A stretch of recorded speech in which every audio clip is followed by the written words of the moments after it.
छौँ हामी शिक्षक शिक्षिकाहरू। हाम्रो अगुवा हाम्रो पास्टरनी आमा हुनुहुन्छ निर्मला सुनवार, अनि हाम्रो अगुवा चन्द्र सुनवार, अनि अगुवा आमोस सर, अनि म आफै पनि।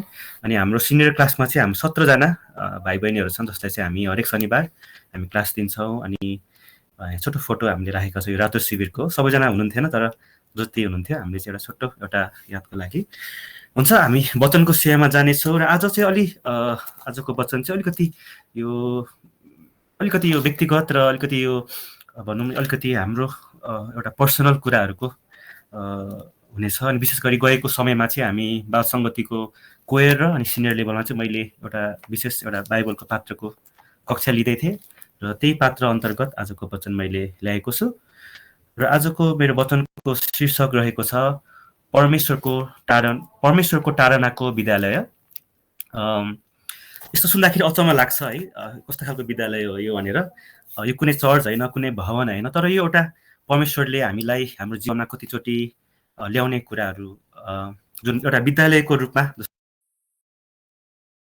जस्तो एउटा हामी जुन शिक्षणको लागि हामी जुन विद्यालयमा हामी जान्छौँ, हामी एउटा प्रशिक्षण लिन्छौँ, त्यस्तै खालको एउटा अनुभवहरूको कुराहरू छ। त्यसलाई चाहिँ अलिकति साङ्केतिक भाषामा चाहिँ मैले यसरी राखेको छु, जहाँ चाहिँ परमेश्वरले एउटा टाढाको विद्यालय पनि राख्नु भएको छ हामी प्रत्येक व्यक्तिहरूको। जस्तै हामी बाइबलमा हेर्न सक्छौँ कि बोलाएका धेरै छन् अनि चुनिएका थोरै छन्।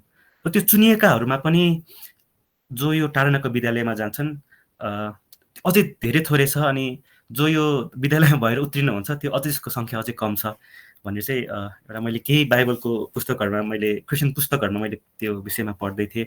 अनि आज त्यही कुराहरूमा आज ल्याउन चाहन्छु। अनि आजको आजको वचनको थेम पनि यही नै छ।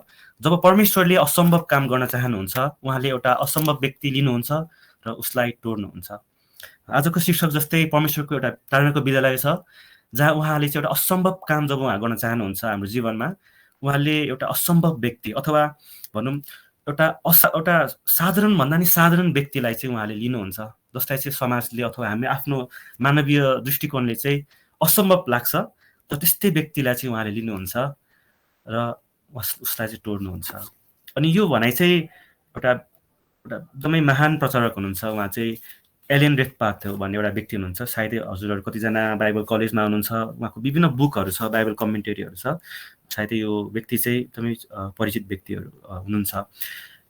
हुन्छ, आज त्यो व्यक्तिको कुरा गर्दै गर्दाखेरि चाहिँ हामी दाउदको कुरा गर्छौँ।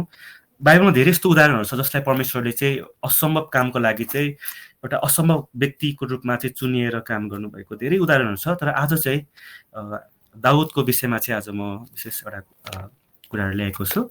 हुन्छ, आज हामी चाहिँ दाउदको जीवनको बारेमा हामी हेर्छौँ। र दाउद हामी हेर्छौँ एउटा साधारण एउटा गोठालो हो है। हामी जब बाइबलमा पढ्छौँ उसको दाउदको बारेमा, उसितै हामी चाहिँ राजा सिंहासन भनेर सिंहासनमा अथवा कुनै राजकीय घरानाको व्यक्ति भन्ने हामी थाहा छैन हामीलाई चाहिँ। हामी यति थाहा छ कि उसको बाल्यकाल चाहिँ एउटा साधारण घरानाको इसै भन्ने एउटा व्यक्तिको एउटा कान्छो छोरा हुन्छ। उसको 8 जना दाजुभाइमा चाहिँ सबभन्दा कान्छो हुन्छ र ऊ चाहिँ उसको काम भनेको नै भेडा बाख्राहरू चराउने हुन्थ्यो। अनि धेरै जसो भेडा बाख्राहरू चराउने क्रममा सायद हुनसक्छ ऊ घरबाट धेरै टाढा बस्नुपर्ने, आफ्नो परिवारबाट पर भएर बस्नुपर्ने अवस्थाहरू। अनि त्यसरी चाहिँ हामीले चाहिँ दाउदलाई चाहिँ हामीले चिन्छौँ उसको बाल्यकालमा। र हामीले जब बाइबल पढ्छौँ दाउदको विषयमा चाहिँ जब उसको दाउदको बारेमा चाहिँ जब हामी घटनाहरू हामी हेर्छौँ, उसको जीवन चाहिँ खासै कसबाट सुरु हुन्छ भन्दाखेरि चाहिँ साउलबाट सुरु हुन्छ। जब हामी पहिलो सामुएल 15मा हामी 26 पदमा हामी हेर्छौँ, हेर्ने चाहिँ यस्तो कुरा लेखिएको छ, तर सामुएलले जवाफ दिए, म तपाईँको साथ दिने छैन। तपाईँले परमप्रभुको वचनलाई त्याग्नुभयो र तपाईँलाई पनि परमप्रभुले इजरायलमाथि राजाको पददेखि त्याग्नु भएको छ। र यसको घटना हामी आज डिटेलमा हामी जाने छैन किनकि हामीसँग समय धेरै कम छ। तर हामी धेरैजना थाहा छ, यदि हामी साउलको विषयमा हामीले पढेको छौँ भने साउलले धेरैवटा गल्तीहरू गरेको हामीले पाउँछौँ। उसले धेरैवटा आज्ञाकारिताहरूलाई चाहिँ उसले पालन नगरेको, परमेश्वरले जुन आज्ञाहरू दिनुभएको थियो त्यो सबै अधुरो रूपमा चाहिँ अथवा सम्झौताको रूपमा चाहिँ उसले त्यसरी एउटा राजाको रूप भए तापनि उसले चाहिँ त्यसरी परमेश्वरको विरुद्धमा काम गरेको भएर चाहिँ परमेश्वर रिसाउनुहुन्छ, पछुतो गर्नुहुन्छ र सामुएललाई चाहिँ यो पठाउनुहुन्छ कि अब साउल तिमीलाई चाहिँ परमेश्वरले चाहिँ राजाको पदबाट त्याग्नु भएको छ। जब यो कुरा सुन्छ साउल 27 पद हामी हेर्छौँ, तिनी जब सामुएल चाहिँ जानलाई फर्के तर साउलले तिनको खास्टोको किनार समाते र त्यो च्यातियो। सामुएलले उनलाई भने, आज परमप्रभुले इजरायलको राज्य तपाईँको हातदेखि च्यातेर तपाईँको छिमेकीलाई दिनुभएको छ जो तपाईँभन्दा असल हुनुहुन्छ। र हामी जब यो पद पढ्दै गर्छौँ हामीले पहिलोचोटि एउटा सानो हामीले चाहिँ हिन्ट पाउँछौँ दाउदको राजाको बारेमा है। मैले यहाँ सानो हाइड गरेको छु, यहाँ तपाईँका छिमेकीलाई दिनुभएको छ जो तपाईँभन्दा असल छ।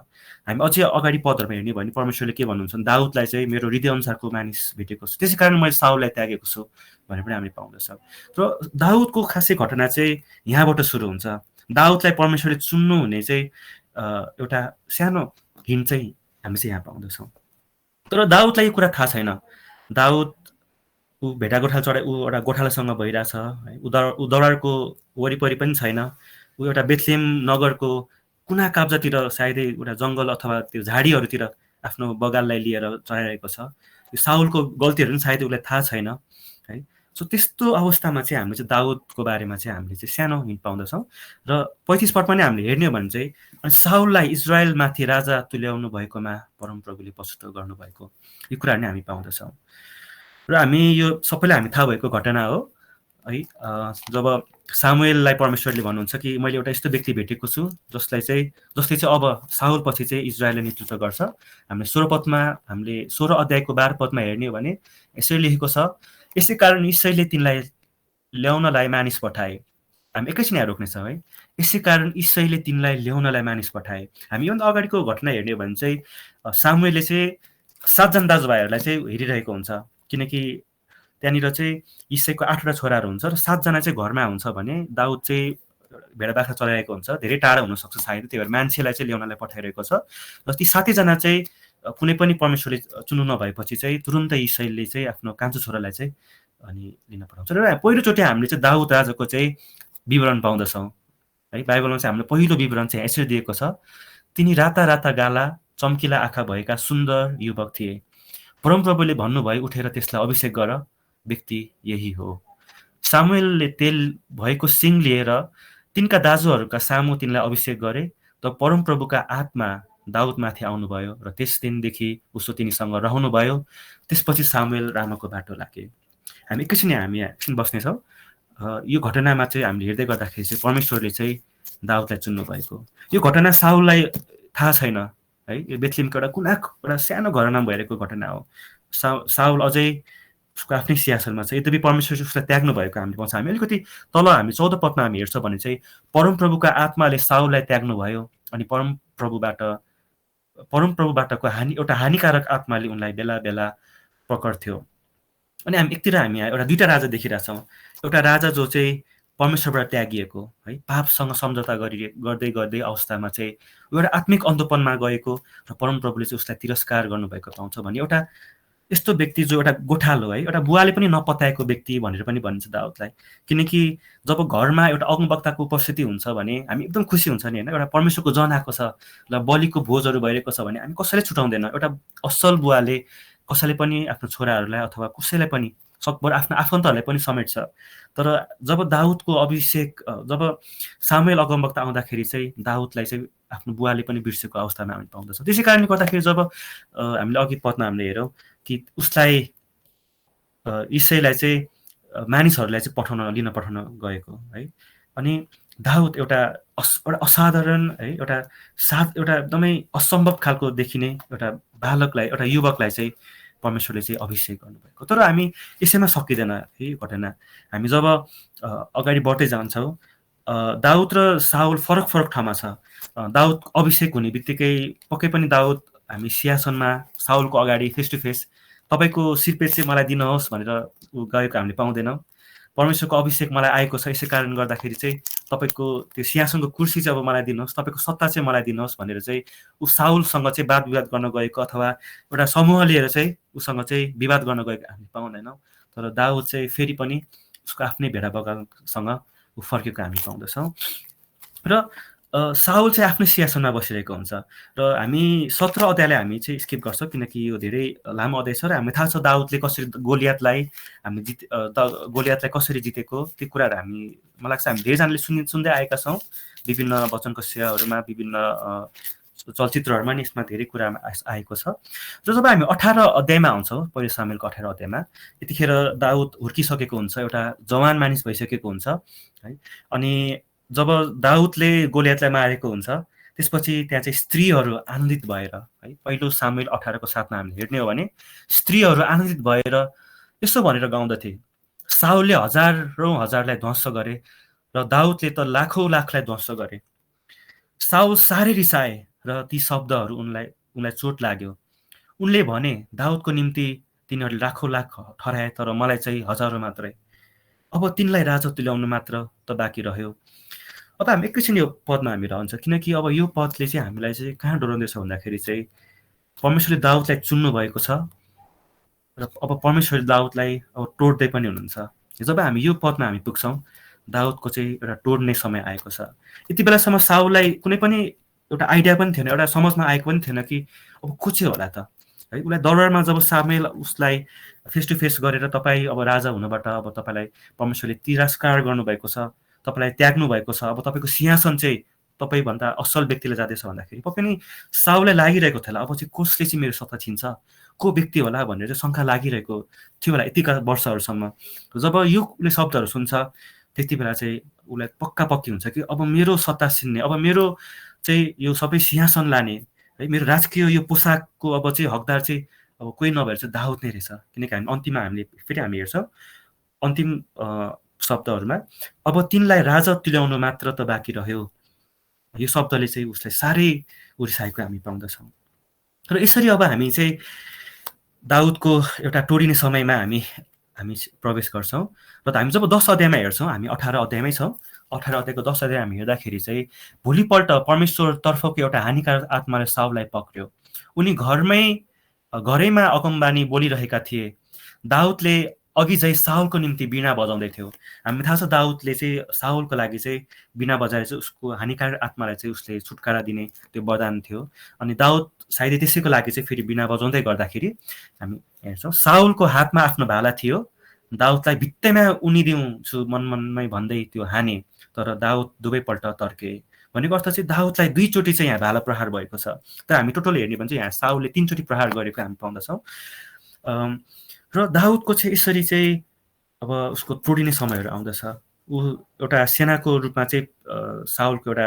असल सेवकको रूपमा थियो भने अब चाहिँ दाउद चाहिँ साउलको अघि चाहिँ तिरस्कार भएको हामी पाउँछौँ जब हामी 18 पदको हामी 12 अध्यायमा हेर्छौँ हामी 18 अध्यायमै छौँ 12 पदमा हामी हेर्दाखेरि साउल दाउदसँग डराउन लागे है जब ती कुराहरू उसले पक्कापक्की उसले थाहा पायो साउल दाउदसँग डराउन लागे यसै कारण उनले दाउदलाई आफ्नो दरबारबाट अलग गरे किनकि त्यो समयसम्म चाहिँ दाउद चाहिँ साउलसँगै दरबारमा चाहिँ एउटा असल सेवकको रूपमा चाहिँ टेवा पुर्याइरहेको हामीले पाउँदछौँ र यो थाहा पाएपछि चाहिँ साउलले चाहिँ दाउदलाई आफ्नो दरबारबाट अलग गरेको हामी पाउँदछौँ जब 15 पदमा हामी हेर्ने हो भने जब साउलले तिनलाई यसरी सफल भएको देखे तब उनी दाउदसँग डराए है यहाँ दाउदसँग निकै डराइरहेको छ यसै कारण उनी दाउदसँग झन् डराउन लागे र आफ्नो बाँकी जीवनभरि नै उनी दाउदका शत्रु भए हामी 29 पदमा हेर्दाखेरि अलिक गम्भीर खालको शब्द छ किनकि दाउद चाहिँ उसको जीवनभरि नै उसको शत्रुको रूपमा चाहिँ उसले राखेको हामी पाउँदछौँ अब यसै कारण दाउद चाहिँ दरबारमा सुरक्षित भएन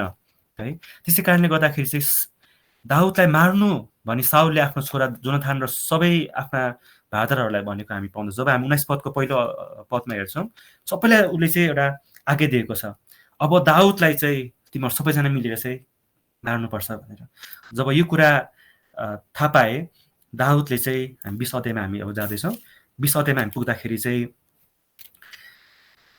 उसले जोनाथानलाई यो कुरा भन्दैछ है तपाईँको जीवनको शपथ खाएर म भन्दछु कि अब त मेरो मृत्यु नजिकै छ किनकि हामी जब 19 पद 20 पदमा हेर्छौँ धेरैवटा घटना भएको छ क्रमबद्ध रूपमा जहाँ चाहिँ साउलले चाहिँ हरेक पाइलामा चाहिँ दाउदलाई खेद गरिरहेको छ उसको जीवनमा उन्नति देखेको उसको जीवनमा परमेश्वरको त्यो अभिषेक देखेको कारणले गर्दाखेरि चाहिँ साउल निकै एउटा जेलस भएको है एकदमै डाहा गरिरहेको पनि छ डराइरहेको पनि छ किनकि उसको सत्ता चाहिँ एकदम धरापमा छ यसै कारणले गर्दा उसले निरन्तर रूपमा चाहिँ दाउद चाहिँ अब सिद्धिनुपर्छ साउलको वंश अगाडि बढ्नुपर्छ त्यसको असल हुनलाई चाहिँ अब दाउद सिद्धिनुपर्छ भनेर आफ्नै छोरा जोनाथानलाई पनि त्यो अराइरहेको छ। र जोनाथान चाहिँ दाउदको असल साथी भएको कारणले गर्दाखेरि चाहिँ उनीहरूको यो संवाद भइरहेको छ। अनि जोनाथानले भन्छ कि अब तपाईँलाई चाहिँ मेरो बुवाले मार्दैछ, तपाईँ चाहिँ अब यहाँबाट भाग्नुपर्छ, तपाईँ चाहिँ लुक्नुहोस् भनेर चाहिँ भन्दै गर्दाखेरि चाहिँ अनि दाउदले अब यो कुरा अन्तिम शब्द भन्छ आफ्नो साथीलाई कि अब त मृत्यु त नजिकै छ। अथवा हामी इङ्ग्लिसमा हामी यो हेर्छौँ भने चाहिँ म र मृत्युको बिचमा चाहिँ एक पाइला पनि फरक छैन। यति उसको जीवनमा चाहिँ टोडिने कुराहरू आइरहेको हामीले पाउँदछौँ है। एउटा साधारण गोठालो है, उसको जीवन सायद उसले के सोचेको थिएन होला, भोलि गएर भेडा बाख्रा बेच्दै होइन एउटा असल आफ्नो एउटा सुखको जीवन जिउँछु भन्ने सोचिरहेको व्यक्ति हुनु पर्दथ्यो होला सायदै।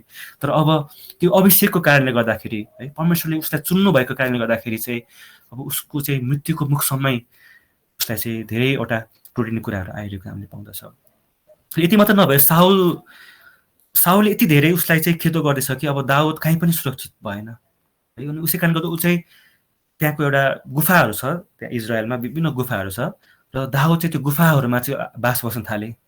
साउलले हरेक पाइला पाइला पछ्याउँदै आइरहेको हामी पाउँदछौँ। अनि दाउद चाहिँ गुफाहरू हुँदो ऊ चाहिँ लुकिरहेको हामीले पाउँदछौँ। र एउटा समय यस्तो नै आएको थियो है, त्यो गुफाको वरिपरि पनि साउलले उसलाई खोज्दै खोज्दै उसलाई घेरेको हामीले पाउँदछौँ। र त्यति बेला चाहिँ के भयो भन्दाखेरि चाहिँ साउलले उसलाई चाहिँ त्यो घेर्दाखेरि चाहिँ उसको लुकिरहेको ओडारहरूमा अनि त्यसपछि चाहिँ उसको साथीहरूले चाहिँ सल्लाह दिन्छ कि तपाईँ चाहिँ यहाँबाट भागेर जानुहोस्, किनकि तपाईँलाई अब यहाँ सुरक्षित छैन, साउलले यहाँसम्म हामीलाई पछाइसकेको छ, तपाईँले त मार्छ, तपाईँ जानुहोस् भन्दाखेरि चाहिँ एकदमै आफ्नो ज्यानको जोगाउँदै जोगाउँदै ऊ चाहिँ अब हामी चाहिँ कहाँ देख्छ भन्दाखेरि 21 अध्यायमा हामी आउँदाखेरि चाहिँ 10 पदमा हामी हेर्ने भने चाहिँ त्यस दिन साउलबाट भागेर दाउद आफ्नो बाटो लागे र गादका राजा आकिस कहाँ गए। अब हामी यहाँ हेर्दछौँ है, यो गाद भन्ने चाहिँ एउटा देश छ। गाद भन्ने जुन देश चाहिँ गोलियात है, अर्थात् जब दाउदले गोलियातलाई मारेको थियो त्यो गोलियातको चाहिँ जुन उसको आफ्नो पुर्खेली घर अथवा ऊ बस्ने घर चाहिँ गाद हो। अनि यो गाद यो एउटा सानो राज्य हो, त्यो चाहिँ फिलिस्तिन अथवा फिलिस्टाइन भन्छ, जो चाहिँ इजरायलको शत्रु देश मानिन्छ, त्यसभित्र पर्दछ। र अब हामी यसो हेर्दाखेरि चाहिँ एउटा साधारण भेडा बाख्रा चराउने मानिस जब परमेश्वरलाई चुन्नु भयो राजाको लागि, अनि उसले यति धेरै टाढा यति धेरै दुःखहरू भोग्दै आइरहेको छ है, परमेश्वर उसलाई राजा भनेर अभिषेक गरेको व्यक्ति ऊ आफ्नै देश इजरायलमा पनि सुरक्षित भएन। उसलाई कुनै पनि ठाउँ होइन, कुनै पनि अप्सन्स बाँकी रहेन। साउलले चप्पा चप्पा कुना कुना खोज्दै उसलाई चाहिँ मार्नलाई भने चाहिँ त्यहाँ विभिन्न मान्छेलाई परिचालन गरेको छ।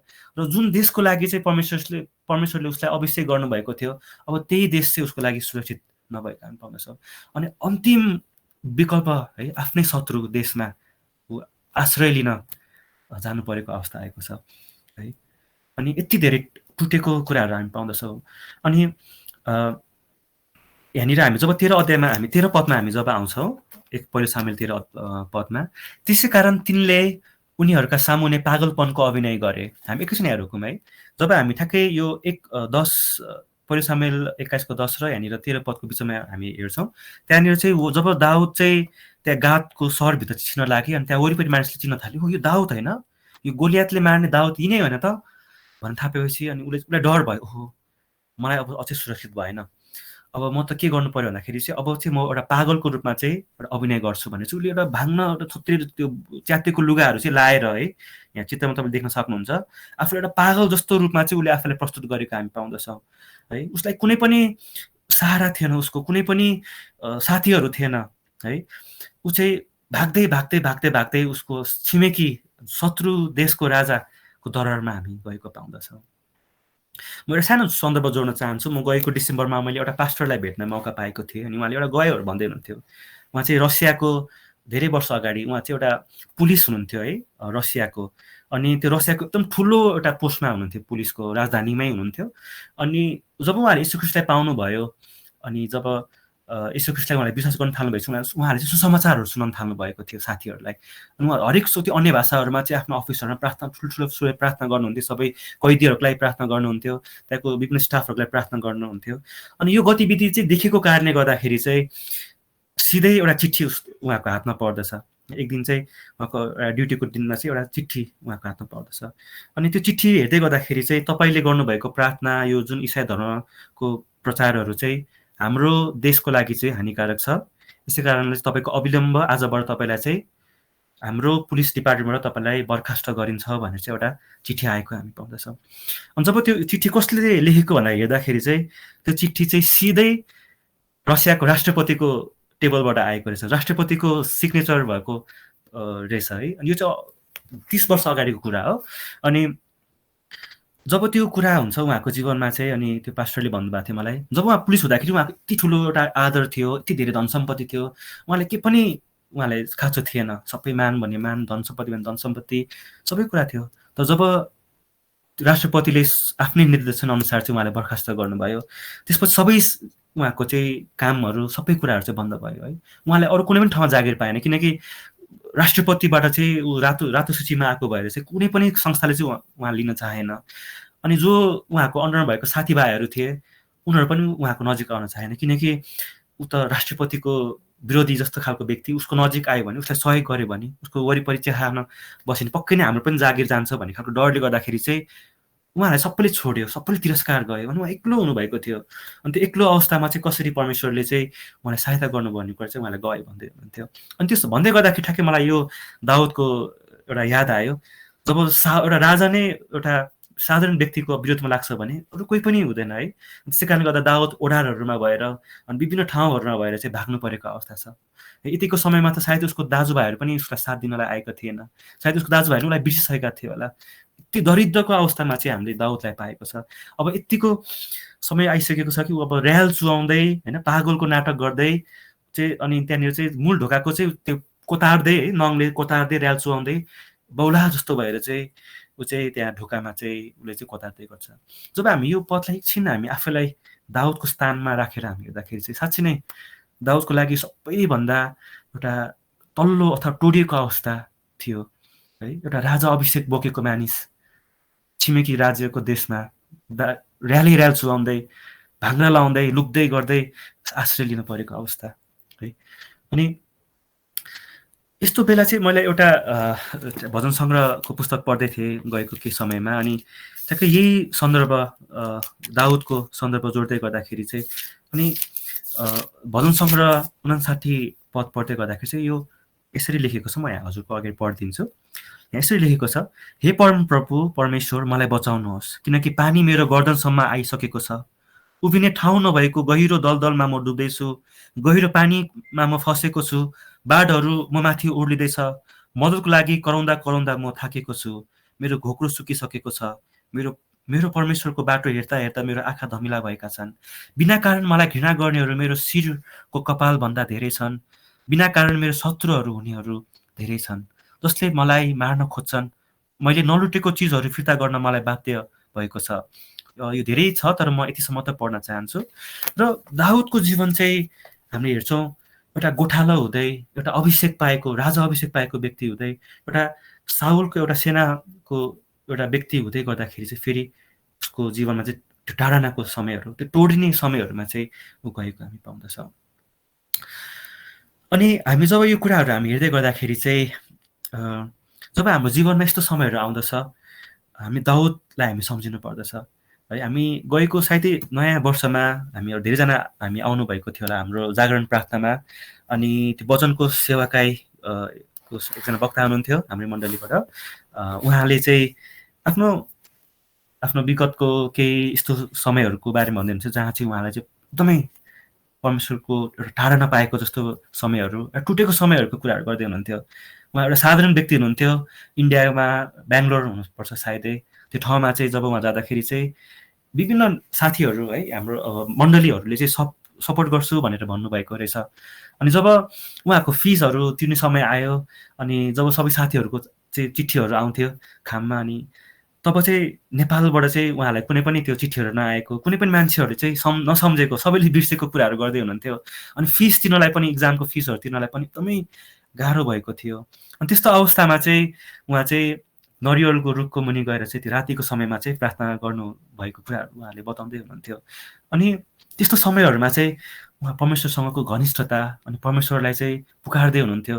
अनि भन्नुहुन्थ्यो राति राति 12 बजे जस्तो समयमा चाहिँ कसैले थाहा नपाउने गरी उठेर चाहिँ उहाँ प्रार्थना गर्न जानुहुन्थ्यो परमेश्वरलाई पुकार्नलाई। अनि भन्दै हुनुहुन्थ्यो, अनि प्रभु मलाई सहायता गर्नुहोस्, मलाई सहायता गर्नुहोस्। सायद दाउदले पनि जब यो गुफाहरूमा बस्दाखेरि उहाँ उसको त्यही नै उसको क्रन्दन थियो, परमेश्वरलाई सहायता गर्नुहोस् किनकि म दरिद्र छु। अनि हामीले यो समयमा चाहिँ हामीले कुनै पनि यस्तो समय पाउँदैन कि दाउदले कहिले पनि बदला लिएको हामीले पाउँदैनौँ है। दाउदलाई 3 चोटिभन्दा बढी भाला हानेको थियो, तर त्यो भाला कहिले पनि दाउदले साउलका फिर्ता गरेको हामीले पाउँदैन। हुनसक्छ त्यो बेला दाउदले आफ्नो सेनाहरू जम्मा पारेर साउलसँग युद्ध गर्न सक्थ्यो होला, तर उसले चाहिँ मनमा सधैँ उसले भन्थ्यो साउललाई चाहिँ म आदर गर्छु किनकि परमेश्वरले चुन्नु भएको राजा हो। म कसरी मेरो तरवार उहाँमाथि म फर्काउँ, अथवा मेरो वचन मात्रै म किन उहाँमाथि फर्काउँ। यदि हामी वचन सङ्ग्रह हेर्छौँ भने दाउदले कुनै पनि अवस्थामा चाहिँ साउलको विरुद्धमा गनगन गरेको हामीले पाउँदैनौँ। यति खेदो गरिरहेको छ त्यो एउटा व्यक्ति जसले चाहिँ उसलाई मार्न खोजिरहेको छ, तर दाउदले आफ्नो मृत्युसम्म पनि साउललाई आदर गरेको हामीले पाउँदछौँ है। बतालिने काम परमेश्वरको हो भनेर उसले सम्झेको हामीले पाउँदछौँ। र आज हामीले यो कुराहरू गर्दै गर्दाखेरि हाम्रो जीवनहरूमा पनि यस्तो समयहरू आउँछ, यदि परमेश्वरले हाम्रो जीवनलाई चाहिँ साँच्चै नै महान तरिका चलाउन चाहनुहुन्छ भने परमेश्वरले हामीलाई टोड्नुहुन्छ। हुन्छ, आज हामी धेरै समय म लिन चाहन्न, हाम्रो समय धेरै गइसकेको छ। र आज विस्तृत रूपमा हामीले हेर्ने हो भने हामीले आज यो घटनाबाट है दाउदको र साउलको जीवनबाट हामीले दुईटा समूहहरू हामीले पाएको हामीले पाउँदछौँ। एउटा यस्तो समूह जसले हामीले साउलको समूह भन्न सक्छौँ, जो चाहिँ पापसँग सम्झौता गर्दैछ, जो परमेश्वरको अभिषेक त कहिलाएको छ, जो परमेश्वरको हुँ भनेको भन्दैछ, यस्तो व्यक्ति जो साँच्चै नै परमेश्वरलाई विश्वास गर्नुभएको छ, बप्तिस्मा लिनुभएको छ है, अझ अगुवापनमा आइराख्नु भएको छ, चेलापनमा आइराख्नु भएको छ सार्वजनिक रूपमा, तर तपाईँको व्यक्तिगत जीवनमा चाहिँ तपाईँ पापसँग सङ्घर्ष गर्दै हुनुहुन्छ। अथवा हामीले बाइबलमा पढ्छौँ विभिन्न पापहरूको कुराहरू लेखेको छ है, व्यभिचारको कुराहरू है, झुटो बोल्ने कुराहरू, विभिन्न कुराहरू छ जुन तपाईँ र परमेश्वरको बिचमा मात्र अथवा तपाईँको व्यक्तिगत जीवनमा मात्र त्यो सीमित छ। लागु औषधको कुराहरू आउन सक्छ है, कतिवटा अश्लील सामग्रीहरूको कुराहरू आउन सक्छ, कतिवटा लतहरू आउन सक्छ, कति यस्तो कुराहरू जो चाहिँ तपाईँले ढाकछोप गर्दै हुनुहुन्छ, जुन कुराहरू चाहिँ तपाईँले चाहिँ स्वीकार राख्नु भएको छैन कि यो पाप हो। आज यो समूहलाई चाहिँ साउलको जीवनबाट आज यही सन्देश दिँदैछ कि फर्किनुहोस् होइन। यसै कारणले मैले एउटा पद ल्याएको छु, यसैया 55को 6देखि 7। जबसम्म परमप्रभुलाई पाउन सक्छौ उहाँलाई खोज, उहाँ नजिक हुनु हुँदा नै उहाँलाई भेट। दुष्टले आफ्नो बाटो र अधर्मीले आफ्नो विचार त्यागोस् र परमप्रभुतिर फर्कोस् र उहाँले त्यसमाथि कृपा गर्नुहुन्छ हुनेछ। हाम्रा परम परमेश्वरतर्फ त्यो फर्कोस् र उहाँले त्यसलाई सित्तैमा क्षमा गर्नुहुनेछ। यो वचन साँच्चैकै यो साउलको समूहलाई हो है। यो एउटा यस्तो अगुवा अथवा यस्तो विश्वासी अथवा एउटा नेतृत्व गरिराख्नु भएको व्यक्ति हुनसक्छ, यो तपाईँ र परमेश्वरको बिचमा जुन भइरहेको कुराहरू हुनसक्छ, जो तपाईँ सम्झौता गरिराख्नु भएको छ, ती कुराहरू यदि छ भने चाहिँ हामी साउललाई सम्झौँ। हामीले साउलको जुन दशा हामीले देखेका छौँ, हामी त्यो ननकारौँ है। र अर्को समूह पनि छ जो चाहिँ आजको विशेष हाम्रो दाउदको समूह भन्न चाहन्छु। साँच्चै नै जब परमेश्वरले असम्भव काम गर्न चाहनुहुन्छ, उहाँले एउटा असम्भव व्यक्ति लिनुहुन्छ र उसलाई टोड्नुहुन्छ। हुनसक्छ आज म जान्दिनँ यहाँहरू कतिजना हुनुहुन्छ, विभिन्न सङ्घर्षहरूमा हुनसक्छ। आज तपाईँ परमेश्वरको लागि जिउँदै गर्नु हुँदाखेरि, परमेश्वरले भनेको बाटो हिँड्दै गर्नु हुँदाखेरि पनि तपाईँको जीवनमा विभिन्न यस्तो खालको कुराहरू हुनसक्छ जुन कुरा तपाईँ र परमेश्वरको बिचमा मात्रै छ, अथवा तपाईँको परिवार बिच मात्र छ है। यस्तो कुराहरू हुनसक्छ, कतिवटा हामीले अरूलाई सेयर गर्न पनि हामी सक्दैनौँ। यदि तपाईँ त्यस्तो अवस्थामा हुनुहुन्छ भने चाहिँ आज म उत्साह दिन चाहन्छु कि साँच्चै नै हामी दाउदलाई सम्झौँ है। यदि हामीलाई परमेश्वरले असम्भव कामको लागि चुन्दै हुनुहुन्छ भने हाम्रो जीवनमा चाहिँ साउल जस्तो व्यक्तिहरू आउन सक्छ हाम्रो जीवनमा। साउल जस्तो व्यक्ति नभए तापनि साउल जस्तो परिस्थितिहरू आउन सक्छ, अनि यस्तो ओडारहरू आउन सक्छ जहाँ चाहिँ हामी अरू सबै सहाराहरू हामीले सिकेका, हामीले जानेका, हामीले विगतमा हामीले हाम्रो बानी हुन्छ, हामीले चाहिँ जुन शरीर अनुसार हामी हिँड्नलाई, अनि हामीले अडेस लाउन सकेका ती सबै हामीले भरोसा गरेका, हामीले चाहिँ अडेस लाउन सकेका ती सबै ती सहाराहरूलाई चाहिँ परमेश्वरले कतिले सबै लानुहुन्छ हामीबाट। अनि हुनसक्छ आज विभिन्न रूपमा चाहिँ हाम्रो विश्वासी परिवार, हाम्रो चर्च परिवार व्यक्तिगत रूपमा सायद यस्तो अवस्थाहरू गइराख्नु भएको हुनसक्छ होला, तर यतिमै सीमित छैन। किनकि हामीले जब भजनसँग पढ्छौँ हामी यति धेरै कुराहरू पाउँछौँ है। दाउदले आफ्नो जीवनमा जब ओडारहरूमा हुँदाखेरि साहलसँग भाग्दाखेरि गर्दाखेरि लेखेको भजन किताबहरू पुस्तकहरू हाम्रो यहाँ माझमा छ, पदहरू अनि भजनको विभिन्न त्यो गीतहरू हाम्रो माझमा छ। अनि यस्तो अवस्थाहरूमा चाहिँ साँच्चै नै परमेश्वरले त्यस्तो गीतहरू अथवा त्यस्तो शब्दहरू हामीलाई दिनुहुन्छ, उत्साहको कुराहरू, ताकि हामी पछि आउने हाम्रै अथवा यस्तो टोडिने व्यक्तिहरूको जो व्यक्तिहरू आउनुहुन्छ ती कुराहरूबाट चाहिँ उहाँहरूले नि प्रेरणा पाउन सक्नुहुन्छ अनि उहाँले पनि त्यो कुराहरू सम्झेर चाहिँ त्यसमा चाहिँ स्थिर रहन सक्नुहुन्छ। अनि आज हाम्रो जीवनमा हामी यो टोडिने बेला चाहिँ साँच्चै नै परमेश्वरले हाम्रो लागि महान कामको लागि नै हामीले गर्दै हुनुहुन्छ भनेर चाहिँ हामी यो विश्वास पनि हामीले गर्न सिक्नुपर्छ। अनि हुन्छ, यो छोटो आज वचन समय अलिकति बढी गएको भने मलाई माफ गर्नु होला। म सकभर धेरैवटा कुरा ल्याउन खोजेको थिएँ, तर छोटकरीमा चाहिँ मैले प्रस्तुत गर्न खोजेँ। र आज म जानुभन्दा अगाडि फेरि पनि दोहोऱ्याउन चाहन्छु कि साँच्चै नै यदि हाम्रो जीवनमा परमेश्वरले एउटा असम्भव काम गर्न चाहनुहुन्छ भने उहाँले पहिला हामीलाई चाहिँ लिनुहुन्छ, चुन्नुहुन्छ र हामीलाई टोड्नुहुन्छ।